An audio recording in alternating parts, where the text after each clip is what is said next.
This is Roach, come by truck. Sulit Homes Factory. Ah, yeah, yeah.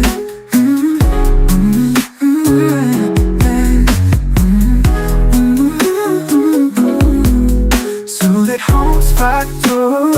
Sulit Homes Factory. For as low as 169,000 pesos down payment lang, ay pwede mo na itong lipatan yung ating 3 bedrooms, 2 toilet and bath, single attached house and lot, with parking lot and balcony.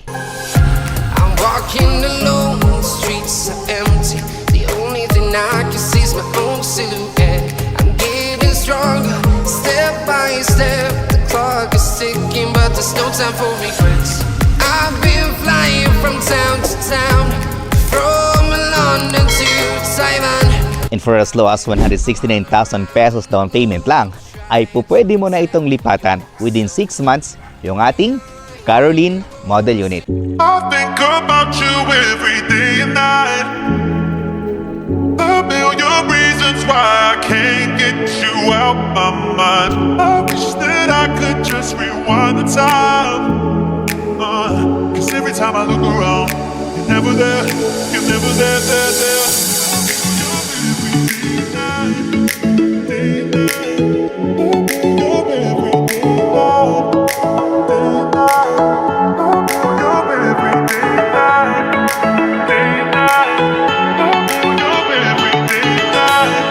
Future homeowners and investors, this is Rog Camacho, your licensed real estate broker, and the house behind us is our Caroline Model Unit. Our Caroline Model Unit, ito ay malapit lang din sa Metro Manila. Wala pang isang oras ay andun ka na via NLEX Road sa ating mga bus na nanggaling dito sa Angat, Bulacan o di kayo naman sa Santa Maria, Bulacan.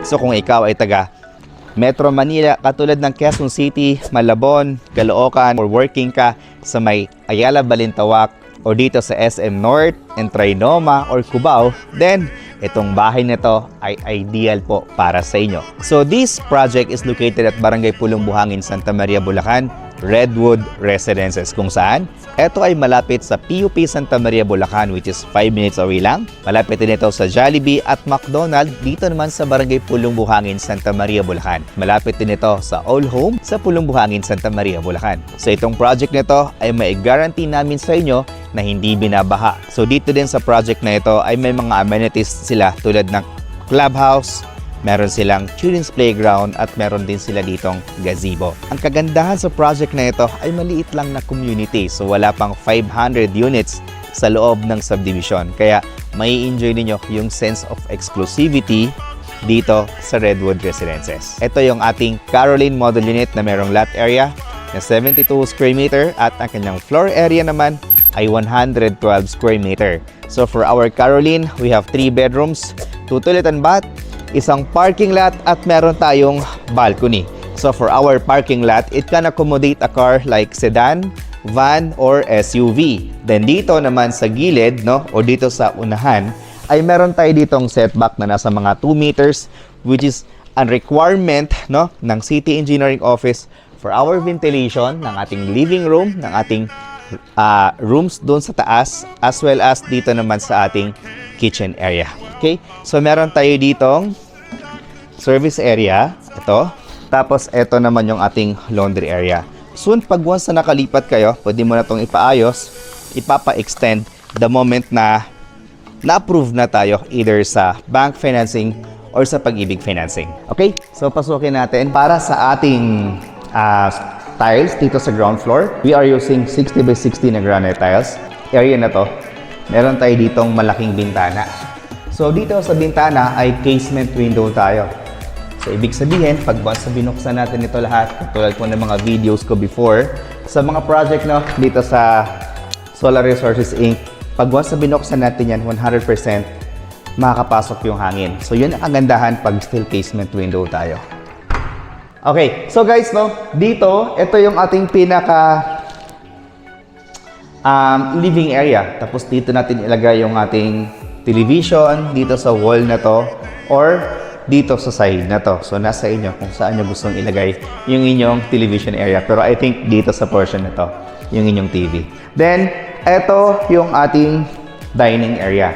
So for our dining area, ang kasunod naman natin is yung ating kitchen area. So sa turnover ay eto. Yan siya. Tapos wala tayong built-in cabinet sa taas. Meron tayong cabinet dito sa baba. Tapos meron tayo ditong pintuan palabas ng ating service area or ng ating dirty kitchen. Then, dito naman sa kabilang side ay dito natin matatagpuan yung ating toilet and bath. So for our toilet and bath, ganun din, complete din yung ating turnover. So we have the lavatory, ito yung bowl natin, tapos meron tayong shower area. Then, parang office or storage room, or we can maximize this space as your pantry area, or kung mayroon kayong kasamang senior citizen sa bahay, pwede mo siyang i-move para mas malaking kwarto, no? Kasi meron pa tayong space doon na 2 meters. So once na ginawa mo siya, ay mas malaking kwarto pa yung magagawa natin dito sa ating tent. So ganun din, still casement window tayo. Then yung ating floor to ceiling height, ayan siya. Kitang-kita nyo naman yung bahay, may mga biga, subuhos yan. Mataas yung ceiling natin, painted tayo ng white. So next is yung ating second floor. Okay, sa ating stairs, makikita ninyo, wala tayo ditong ginamit na kahoy. Lahat yan ay semento. Tapos yung railings natin ay tubular steel na bakal. Tapos dito sa side na to is andito yung ating mahabang window na nagbibigay ng natural light dito sa ating stairs going up. Ito. Tapos, ang taas. Ang taas. Kasi mataas kasi yung floor to ceiling height niya. Kaya, patibayan na ng tuhod dito. Okay? So, dito guys, no? First is yung ating bedroom number 1. Well, honestly, sa mga single attached na nakikita ko, ito yung mas malaking kwarto so far. If we compare sa price nila at dito sa price ng Caroline Model Unit. Mamaya, babanggitin ko po sa inyo kung bakit ito ay mas mura for me based doon sa price. Kasi ang mura talaga ng presyo nito. So, ganito siya, no? Isang dip ako. Mga almost 2 dipa. Tapos dito, isang dipa ulit. Malaking bintana ulit. 1, 2, 3. No? 3 bintana po yan. Casement window. Lahat nabubuksan natin. Tapos, alam nyo guys, no? Ang laki. Then aside from that, okay din yung ceiling niya. Yan. Tapos, meron tayo ditong mga saksakan. 1, 2 para sa ating split type na aircon. Tapos, yung tiles natin ay 60 by 60 na ceramic tiles na wood type yung klase. So next is yung ating bedroom number 2. So dito sa ating bedroom number 2, eto siya. Ito yung medyo maliit na kwarto. Yan. Para sa mga kids mo to. Or pwede din namang gawing office yung side na to. Kagandahan, meron tayong malaking bintana. 1, 2, 3. Yan. 3 face din ulit na bintana. Tapos eto siya. Isang dip ako. Tapos dito, isang dipa din. Tapos dito, more than isang dipa. Yan, meron tayong saksakan din para sa ating split type na aircon. Kitang-kita natin yung mga poste ng bahay. Ibig sabihin, yung bahay na to ay gawang conventional na buhos. No? Hindi siya katulad ng ibang bahay na ginagawang hindi mga conventional na buhos. Pero ito, matibay. Matibay na matibay. Okay, so next is yung ating toilet and bath. Dito siya. So for our toilet and bath, kung ano din naman yung turnover natin sa baba, ay ganoon din dito sa taas. So we have the shower area, water closet, and of course yung ating lavatory.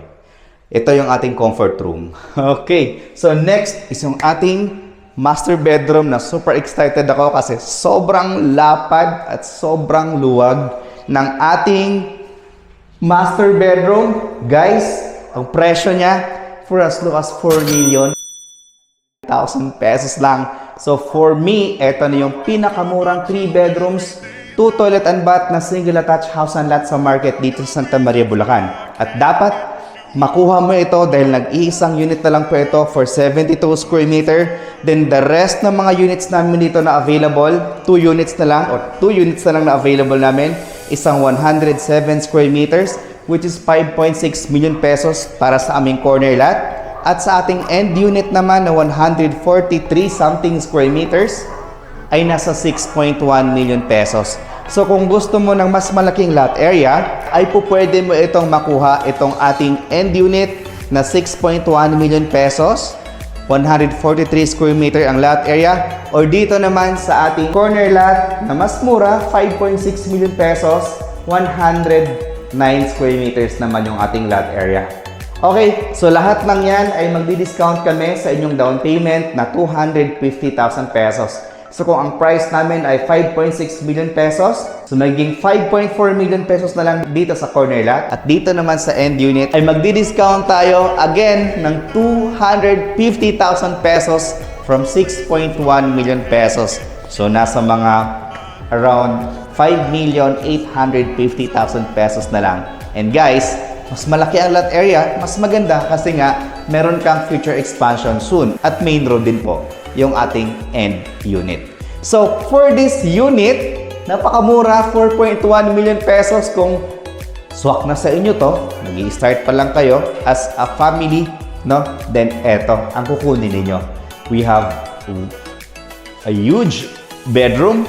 Bakit huge again? For 4.1 million pesos, wala na tayong ibang makita dito na ganito kalaking kwarto. Tapos, ang laki pa kasi ng space natin. Then we have bintana. Tapos guys, ang kagandahan dito, yung gustong-gusto ng mga homeowners natin is yung ating lanay or yung ating sliding door papunta sa ating, syempre, pahingahan tuwing gabi. Kasi pag umaga, tirik na tirik yung araw, sobrang init.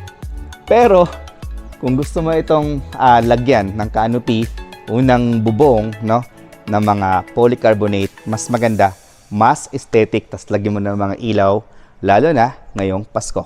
So future homeowners and investors, eto na yung price ng ating Caroline Single Attached House and Lot.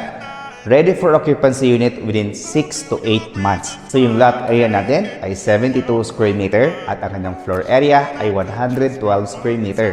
Meron tayong 3 bedrooms, 2 toilet and bath, 1 car garage at isang balcony. So complete ang ating turnover. Naka-tiles tayo, painted at merong partition. So yung price natin kasama na rito yung ating transfer of title at yung VAT is 4,197,000 pesos lang. Then yung ating down payment is only 10% which is 419,700 pesos. Meron tayong good news dahil dito sa Redwood Residences ay meron silang discount na up to 250,000 pesos sa last 3 units natin na available up to October 30 this year 2024. 250,000 pesos na agad-agad ay ibabawas sa inyong down payment. So from 419,700, ibabawas natin 250,000 pesos ay magiging 169,700 pesos na lang.